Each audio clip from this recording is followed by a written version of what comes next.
When you hear the phrase soft as steel, what do you think of? While the word steel might conjure up images such as massive high-rise buildings, where does the soft part come in? And what exactly does this mean in our work and in our lives? Welcome to the Soft as Steel podcast with your host, Dennis Doran, featuring engaging conversations with a wide range of industry leaders around soft skills, how we practice love, inclusion, social justice, and compassionate leadership that's everlasting in the workplace. And now, here's Dennis Doran. I'm really excited about my guest today. I've had a chance to visit a little bit with her, and I know that we're going to have a great conversation, and you'll enjoy learning all about this person and about her journey in construction. Her name is Coty Fournier. She's a commercial construction executive and entrepreneur. She boasts 25 years of experience on both sides of the owner-contractor equation. Her journey has been nothing short of remarkable. She methodically moved through the industry as a contractor, construction manager, owner, executive, and entrepreneur. She began her career as a field engineer at Turner Construction in 1991. She excelled in several roles, and by the age of 27, she had joined their national training team at Turner Camp 1, a sure indication that she was a standout in her time at Turner. Her next stop took her to an owner serial builder, Blockbuster Entertainment, where she served as a national manager of construction. During the mid-90s, she played a pivotal role in Blockbuster Entertainment's growth, overseeing $100 million in annual construction spending, resulting in over 350 new store openings per year across North America. She also later was the co-founder and CEO of JobSite123.com. Coty's entrepreneurial spirit led her to co-found this job site, a platform that revolutionized online pre-qualification tools for the construction industry. Today, she is a sought-after thought leader and public speaker, addressing industry organizations such as ABC, AGC, NAWIC, and ASPE. Her dynamic presentations inspire aspiring construction professionals across the U.S. She's received numerous awards, including Business Journal's Businesswoman of the Year and Fast Track Magazine's Top 40 Under 40. Oh, did I forget to mention that she is an author and executive coach? As an author, Coty shares her insights in the book entitled Inside Commercial Construction's MVPs. She also provides executive coaching, helping others fast-track their careers and become effective leaders. I'm tired. I'm exhausted from going over that wild ride. Coty, welcome to the Soft as Steel podcast. Thank you for having me, Dennis. It's a pleasure. Was that you? Was that you that I just talked about? Pretty close. Okay. All right. Good. All right. I try to do my best. One of the things we had a chance to visit, so we're kind of a little bit more prepared, if that's the right word. I do want to talk, and I want you to share with the audience what was a 25-year career thus far or so. Yeah, I think I'm pushing 30 years now. All right. Well, we'll bump it up to 30. That's even more impressive. I failed to mention, one of your stops, which you talked about in another podcast with great affection, and that was the time you spent with Miller Construction. So you may want to mention that. My recollection that was an important stop for you in it really was, yes. What you describe as an intentional progression through the industry. And now, instead of being part of the industry as a contractor, construction manager, you're now bringing all the wisdom that you gained over those many years in providing coaching and in speaking to the industry under the banner of your theme of construction MVPs. So talk to us a little bit about your journey. My understanding is that it was kind of a design-build project for you. You began and then you progressed, and it seemed like your stops were all good, useful, not short. You didn't do a flash in the pan appearance in any one of your venues. No, I did not. Yeah. So talk about that. And I think where I want to see it progress is that, ultimately at the end of the day, all these things that you've done have provided you with opportunities to gain additional knowledge, experience, to learn more, to acquire additional skills, to hone other skills. So a very intentional, well-rounded path. One of the things that I want you to try to highlight, and maybe it's kind of on the back end of this, is what has all this meant to you? We understand the hard skills part. That's pretty straightforward at any one of these stops. The sprinkling of the entrepreneurial experience, again, just makes you that much more interesting a person based on your experience. But the soft skills part, the part that relates to the qualities that you possess, and the qualities that I would imagine. I haven't had a chance to read your book, but I imagine you talk about the qualities of the person in the role, and the fact that as you move into roles of responsibility, which all of yours are, even your initial field engineer job at Turner, you had responsibility for other people. And implied in that is that you not only were managing and directing the effort of a team of individuals, but you were also providing leadership. So that leadership piece, I want to kind of add a special attention to that as we talk about it. So, Mike is yours. Tell us about your journey. Thank you very much. Some of the highlights you mentioned, but let me maybe go back and add a little more color to each of the steps on my career path. Yes, I started as a field engineer with Turner. And for my first 5 or 6 years, I was with Turner in the industry, and it was an excellent foundation for me to get started. One of the benefits that comes with working for a very large construction company, I think Turner was the largest contractor in the world at the time I was with them, is it does give you an opportunity, if you choose it, it does give you an opportunity to get exposed to a wide variety of disciplines within the industry. And I chose to do that. So as you had mentioned, I had a very purposeful and intentional, well-rounded career path. So even while at Turner, I was a field engineer, then I was a cost and scheduling engineer, then I was assistant superintendent, then I was an estimating, then I was back out in assistant superintendent again on a larger project. So I want to just kind of point out that kind of well-rounded intention, even in that first 5 years, like experience on both the field and the office side of the equation. And also making a distinction that I chose to be in the field superintendent side of the field. I make mention of that because as opposed to like being a field, as opposed to being a project engineer or assistant project manager, I chose the actual field superintendent side of the equation for my field experience. And so that first 5-6 years at Turner really, really helped me to develop a good, solid foundation. And having done a wide variety of things, really served also as a foundation for the soft skills that I eventually developed throughout the life of my career. So say, for example, one of the most important soft skills that I developed really young, I would put in the category of like love and reverence. So, which might sound a little funny. We're having a conversation. Not to me. Might sound a little funny having a conversation about construction and love and reverence pops out of my mouth. But that first 5 or 6 years where I spent, again, mostly in the company of some incredible superintendents and some incredible foremen for major trade contractors on the projects that I was working on.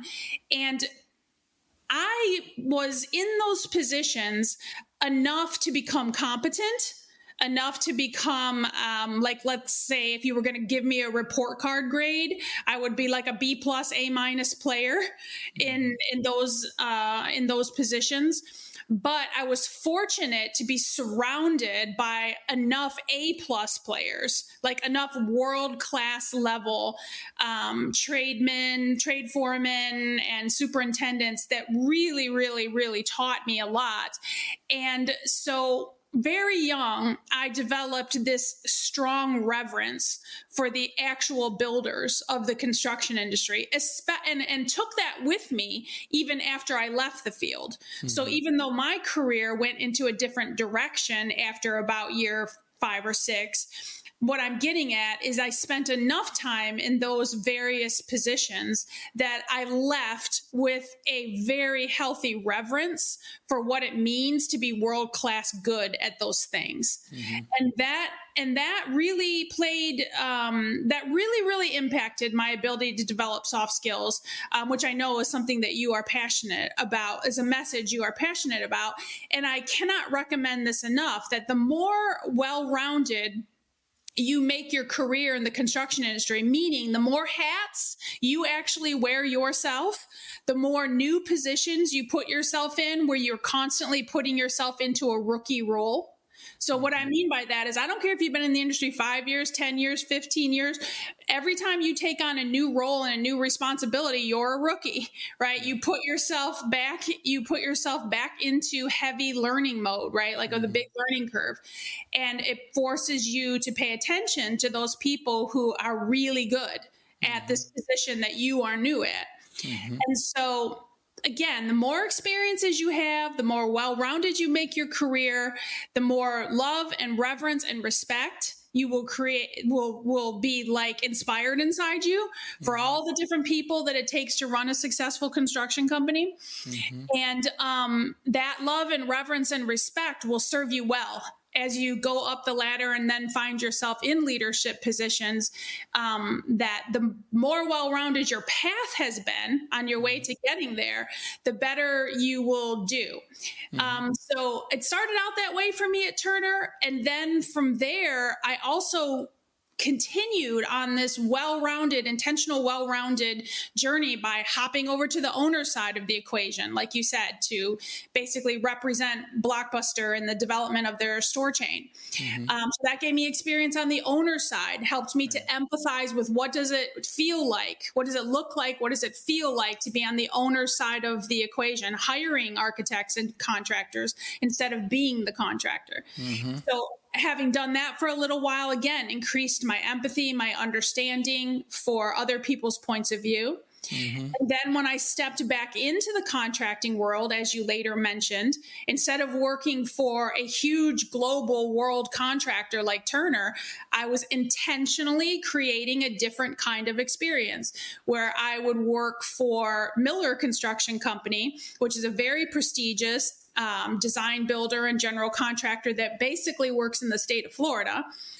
However, what was really special about my experience there, and again, added to this well-rounded set of experiences for me, was number one, they do almost solely negotiated work. So that gives you the opportunity to get exposed to it's just a completely different way of doing business, much more fully integrated, much more teamwork and collaboration oriented, and kind of like opposite of the highly competitive design build market. So that was one totally new, exceptionally great experience for me in getting exposed to new ways of doing things.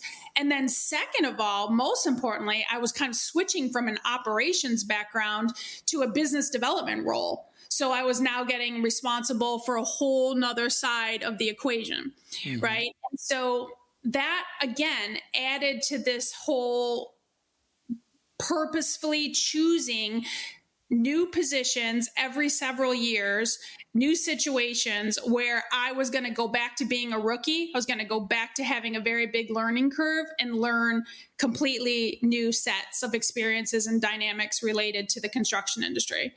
And so all of that was kind of like my first 20 years. And then I got the entrepreneurial bug and I created an owner's rep, a small consulting boutique firm that did owner's representation for healthcare construction in the Southeast. And so that was another new experience. Okay, now I'm back on the owner side of the equation, but I'm as a consultant. So that was, again, a new experience to give me more empathy and understanding from other perspectives at the table. And then the last thing that you mentioned was a totally crazy idea that I was crazy enough to do, and started a .com for that created opportunities for construction companies to market themselves online, and was very fortunate to get that off the ground and have it be successful. It was ultimately acquired by the bluebook.com, which was then also secondly acquired by the Dodge Construction Network. So now all of that technology resides under Dodge's umbrella. But I think the most important message that I want to share with your listeners is just this kind of shared passion and commitment that you and I have towards raising awareness of the importance of developing all of these soft skills along the way that you're developing all the hard ones, right, in the industry. Yeah. And I'm just suggesting that if you don't know where to start, if you're young in the industry and you're not really sure where to start, one of the most important things you can do is have a very well-rounded career path and put on as many hats as you can and get direct firsthand experience, being as many different players around the table as you can. I don't want to spend too much time, but it's interesting. What was I get the entrepreneurial inclination as far as the owner representation, because that's kind of still within the suite of associated experiences. What was the trigger for 1, 2, 3? I think it was the first time that I had like a moment of clarity that, you know what, I want to figure out if there's a way where I could pivot to working on the industry instead of in it. And that's kind of like a phrase I coined back then, 2007, when I made this decision, and I've stuck with it.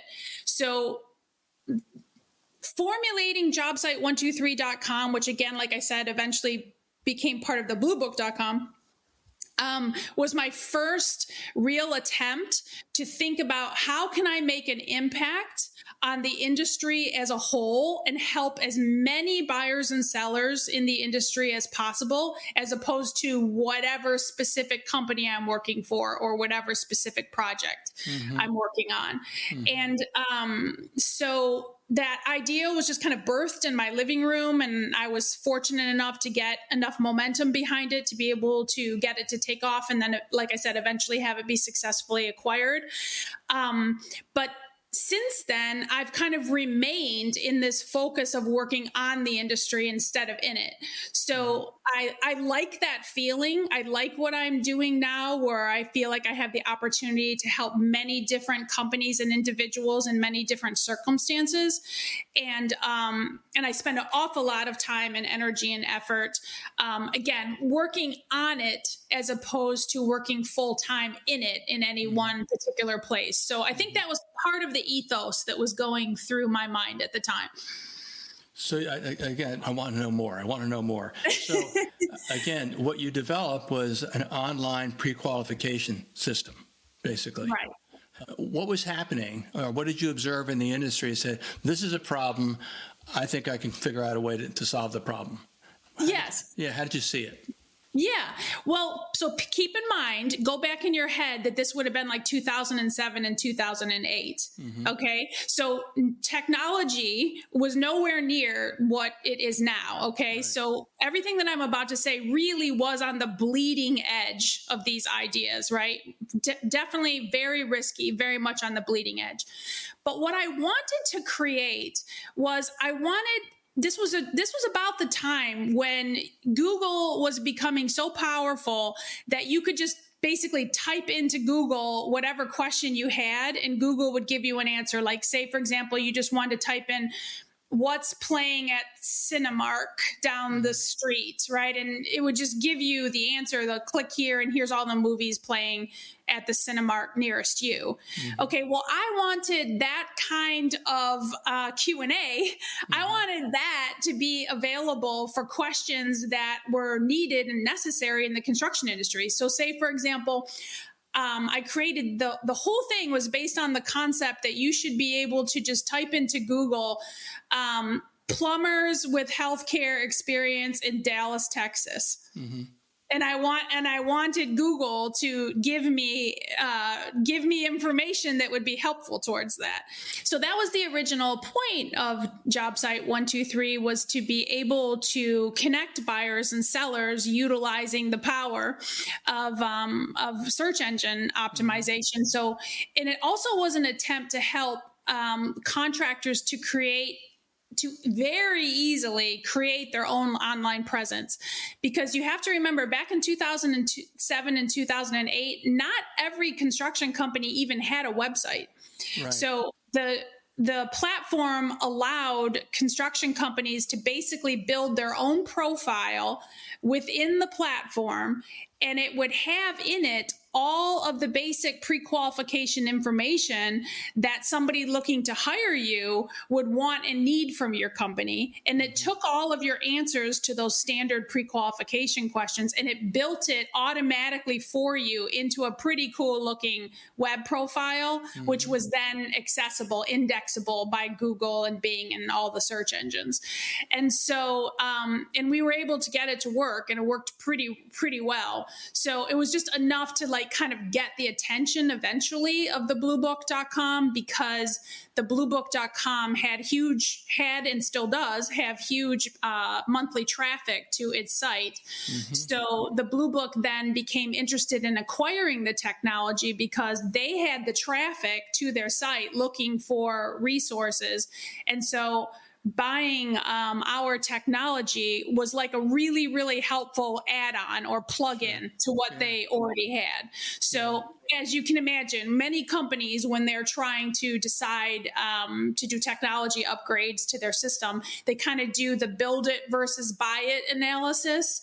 And I think at the time they felt it was wiser for them to acquire the technology from us and then kind of plug it into their systems as opposed to building it themselves from scratch, if that makes sense. It does make sense. And I would say it's very fair to say that you were on the bleeding edge. Yes. Back in those years, technology was even spelled differently. It certainly was.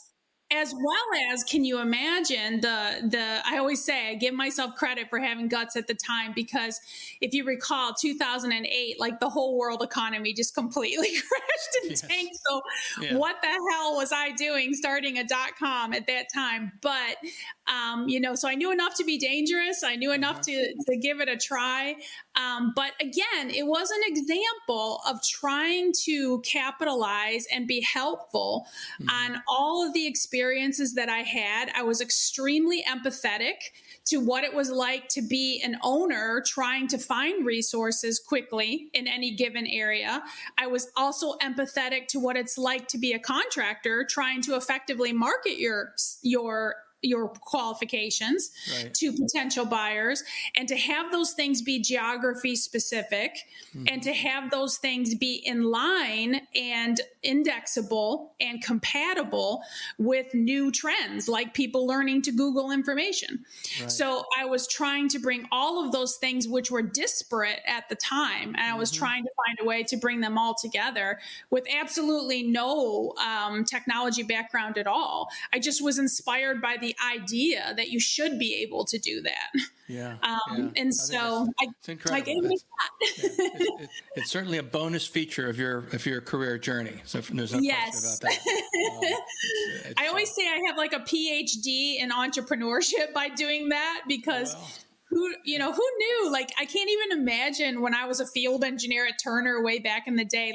I certainly could never have predicted that, 25 years later, I'd be doing something like that, or being in a Shark Tank kind of environment, just pitching things and raising millions of dollars of investment capital. And it's just, things I never would have predicted for myself, but nonetheless have greatly added to my, my well-roundedness in the industry, which again, back to our shared passion, has really, really helped me to be quite empathetic and understanding about a wide variety of perspectives in the industry. Yeah, I would say so. So let me go back and I kind of want to dig into a few things. First, early on, you talked about love and reverence. When you use the word love, what are you talking about the people? Are you talking about the job? Are you talking about the job with the people? What is love to you? Yeah, my love and reverence for the construction industry. Wow, did that hit me by surprise? I really did not know that would happen to me. So the best way to explain my surprise there is if you had asked me, well, why did you get in the construction industry in the first place? Let's say you had asked me that. Here's my answer. It is so unusual.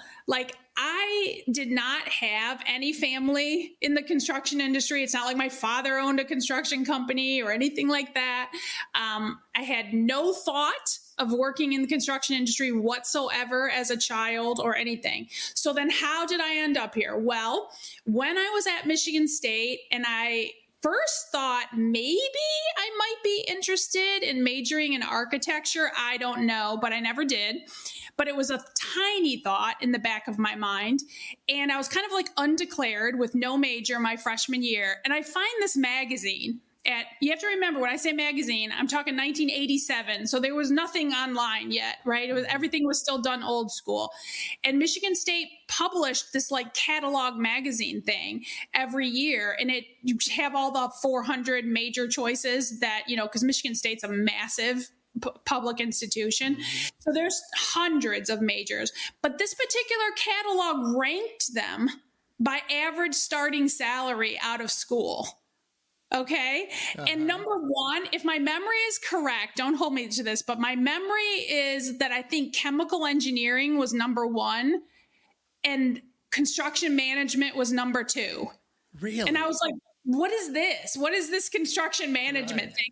I'm just telling you my level of ignorance. Like I just had no idea, but I looked at it. And I'm like, oh, half the classes are in the College of Engineering, half the classes are in the College of Business. And apparently you can get a good job and make good money. What is this? So I thought, well, let me make an appointment with the academic advisor and go find out more about it. So I did. And I found out that it was true, that it was quite lucrative. You could do very well. And I thought, well, here's all this mixture of classes that are like half technical and half business. I thought, well, I won't get bored. I'll learn a lot. I'll walk away with this well-rounded education. And by the way, there were no women in it at all. So I was like, oh, if I could actually be good at this, I'll also stand out. I'll be unique. And you can apparently make a lot of money. So that was my reasoning for choosing it. It had nothing to do yet with love or reverence or anything about the construction industry, just that. Okay. That would have been such a good question for me to ask. It's a shame I didn't. I mean, I should ask that question and see what your answer is. Well, there you go. All right, so let's follow on this. All right, because I had another question. So I kind of get the love part now, and I'm really good with that. You might the word that actually comes more to mind actually when you take love and reverence and put them together is passion. Right. But and I think they're roughly synonymous. But the one thing that you mentioned, just as a kind of an incidental, is the mention of the fact that you're a woman, and that at the time you were making a decision about getting this construction management stuff, your view of that part of your reality was that it would give you the opportunity to stand out and be unique. Yeah, I haven't had a single woman, and I talked to a lot of women because let me ask you a different question, and we'll come back to this. If you had to say what the top 2 or 3 major challenges our industry is facing right now, what would your answer be to that question? Probably, okay, two things stand out in my mind. One of them is on the technical side. One of them's on the people side. So on the people side, I think it's pretty clear. Most people would probably say our industry has like a PR problem. We don't do a good job of selling ourselves as an industry and why fabulous career opportunities exist within the construction industry. And along those lines, we are only now just starting to work on improving some of the problems of having some of the downsides of having a career in the construction industry. So for all of those reasons, we need improvement on the PR side, the talent acquisition side, and the talent retainage side of the industry. So I would say that's a big problem. The second probably biggest problem that I feel, this is one of like a personal soapbox that I'm often on, is that just we as an industry need to do a better job of saying no to a lot of the unrealistic, ridiculous client requests and project deliverables. So it's like, I think, unfortunately, we create a lot of stress in the industry by accepting projects, pursuing projects, and accepting projects under ridiculous constraints that cause just unbelievable amounts of stress. So, I mean, that's one of the things that I learned from working at Miller Construction Company, again, that I value so much, is you should say no. You should say no to way more opportunities that come to you than say yes. Yeah. No is not a 4-letter word. In other That's words. right. Yeah. All right. So I think those are two really good needs in the industry. I think the way you've talked about them. I'm fascinated though by the fact that you don't have more to say about different treatment of people. I mean, because again, as I observe the industry, I agree with both of the things you said, but I would have had up there, and I do have up there in the top, the whole issue of attracting people to the industry, and in particular, women and people of color. Yes. Huge problem in the industry. And again, I've talked to a lot of women leaders, including the past president of NAWIC, which is an organization that's recognized you. Oh, Doran, yes. That's correct. Oh, that's right. Yes. Yeah. I'll see her in a week and a half or so. Yes. She's terrific. We could talk about people you and I both know, and probably take up another half hour of this conversation. But so. It seems, it seems like from your very first days, the way you talked about love and reverence, the way you talked about working with some incredible people. You and I both know back when you started your career, those incredible people that you found were likely white males. They were all men. Yes, they were not all white, but they were all men. The vast majority. Were in that time frame were white males, but you're right. There was some blending. Not where I lived. I mean, I lived in South Florida, so you probably had a lot of Hispanic. There was workers. A wide variety of ethnicities. I stand corrected. Generally speaking. Yes. But and the other issue has to do with an entirely different facet of people, and that is mental wellness. But let's just stay on the gender, on the equality, diversity kind of thing. Okay. Is it because you just didn't get affected by it for all these years, or did you just see what it was and you just were focused on your journey, your next steps, your well-rounded approach, and being more motivated by the idea of standing out? So that you had the opportunities that you created for yourself and pursued. What makes you different than a lot of the women that I've talked to? Yeah, let me give you some feedback around that. First of all, I think I did not have expectations to be treated perfectly. So I might have just been a lot more understanding and accepting of the imperfections of the situation. And also way back then, I think no one was talking about these things back then. And so it really was not a topic of conversation. It really was more just like, okay, well, here's the sandbox. You're going to have to learn how to play in there if you want to survive it. And so here you go. Here's your chance. Have at it. But I just did not have expectations that everything would go perfectly, or that everyone's behavior would, pass some sort of test.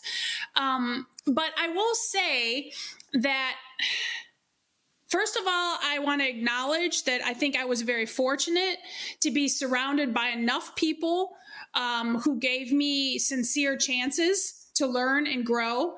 And so I owe my career, as I was saying, with love and reverence to a small group of people who I spent time with in the field, who really did give me a chance to learn and grow and make tons of mistakes and be completely green and take me seriously enough to move me along my career path. So first of all, gratitude to that. But second of all, I just want to say that I want to share a story that I think will shine some light on the point you're making. So you can imagine, I have been speaking publicly to the construction industry for 25, 30 years now.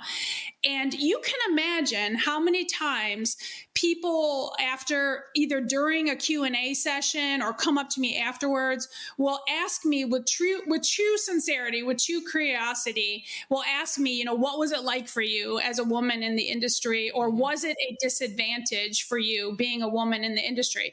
So picture that, how many hundreds of times that's happened to me. So here's the thing. This is what I always respond. My first response is completely honest, and it is yes. Of course it's a disadvantage. Of course. Like, I find the question a little bit silly because it's so obvious to me that it's a disadvantage. So yes, it was a disadvantage on virtually every level, all the way through my entire career. So that's my honest response. But here's the good news. Okay. Yes, being a woman is a disadvantage in the industry, but it's not the biggest disadvantage you could have. In my opinion, it's not even the second biggest disadvantage you could have. So that's why I consider my response to the question good news, because yes, it's a disadvantage, but in my opinion, it's the third highest one. So what are the first and second most biggest disadvantages? That would be a good question for me to ask, wouldn't it? Yes. So here's what I think. This is my personal opinion based upon my own observations. The number one thing that will disadvantage you is genderless, and it's all based on personality. So if it will be a tough road for you. You will be disadvantaged if you are shy, if you are relatively passive, if you are a relatively non-assertive personality. Man or woman, I don't care. That's the biggest disadvantage from my experience. I did not have that problem. Yeah. So I did not carry that disadvantage. You just hovered around on the fringe of something called, and one part of it is soft skills. Okay. Yes. So thank you for doing that, and I would agree with you. And then when you talk about it wasn't a problem for you in terms of engaging with people, again, that has to do with your particular personality and understanding it. And in your case, since you are an extrovert, quite plain and simple, which is a good thing, particularly in leadership roles, particularly where you have to try to be involved with people and motivate them. So that's all good. What's number two? Number two, I say the second biggest disadvantage, which also is genderless, is just flat out inexperience. Okay, just lack of knowledge, just inexperience, just being green, just being young, just being inexperienced. But notice that is genderless. And notice that is something you can control. Over time, you will be less inexperienced. You will be less green. Okay. And then I would put disadvantage number three, maybe being a woman or an ethnic minority, that could pop in there, but I would have it at least down to number three, So that's why I'm very empathetic and understanding to these issues. I think it's wonderful that we're all having conversations about them, but I also think it's really empowering to make sure that when we're talking to women and other minorities in the construction industry, that the conversation is not all doom and gloom about the disadvantages. That's why I always work very hard to make sure I answer the question honestly. Yes, it caused some disadvantages for sure. But here's the good news. It's not the biggest disadvantage. Yeah, I love your answer. I think that's great. I think I can agree with it pretty well. Yeah, I mean, let me say this. This is how strongly I feel. Give me a woman or an ethnic minority that's a man, either one, as long as they're super smart, they're gritty, they're fearless, they're hyper curious, they're willing to ask questions. Give me that, and I'll bet on that person all day long in the construction industry. That's what I care about. Give me those qualities. I don't care about the gender. That's the path that your MVPs follow.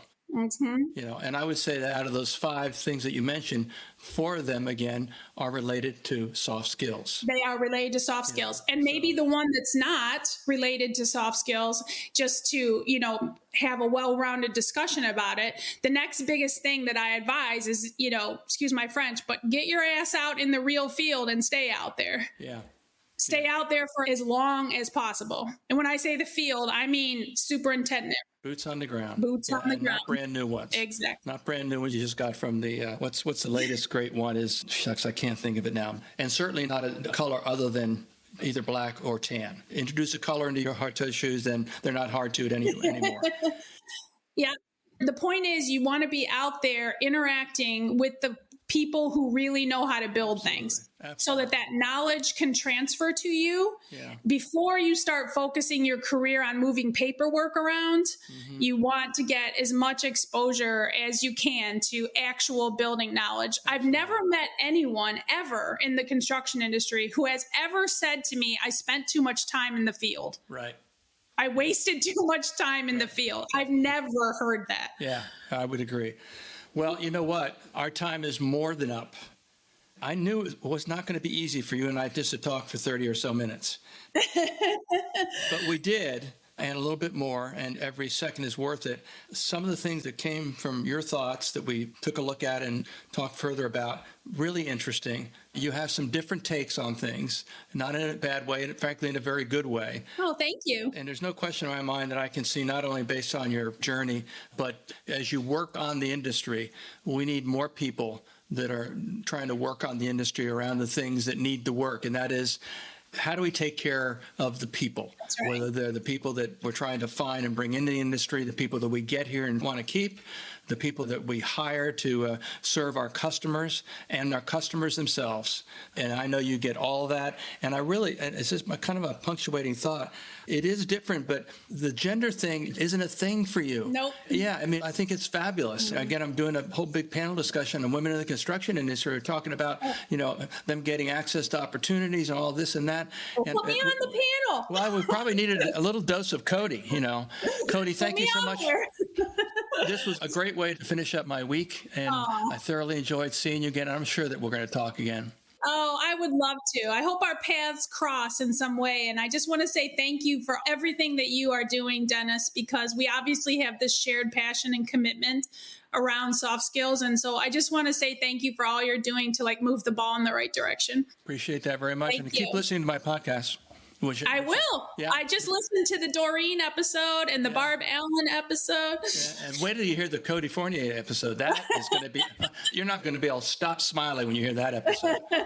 Thanks very much. Well, let me know if you ever want to do it again. No, don't you dare. Don't you dare. Thank you so much. You're so welcome. Thank you for the opportunity. Thanks for joining us today for this episode of the Soft as Steel podcast with your host, Dennis Doran. Dennis is the author of Soft as Steel and a leading speaker and trainer for organizations across many industries and verticals. To learn more about the work Dennis is doing to activate soft skills in the workplace, contact him at DennisDuranSpeaking.com. Be sure to check out his book, Soft as Steel, on Amazon or wherever books are sold. You can subscribe to this podcast on iTunes or wherever you'd like to get your podcasts. And please remember to share this episode with your friends, colleagues, and anyone you feel would benefit from the conversation. We'll see you next time on the Soft as Steel podcast with Dennis Doran.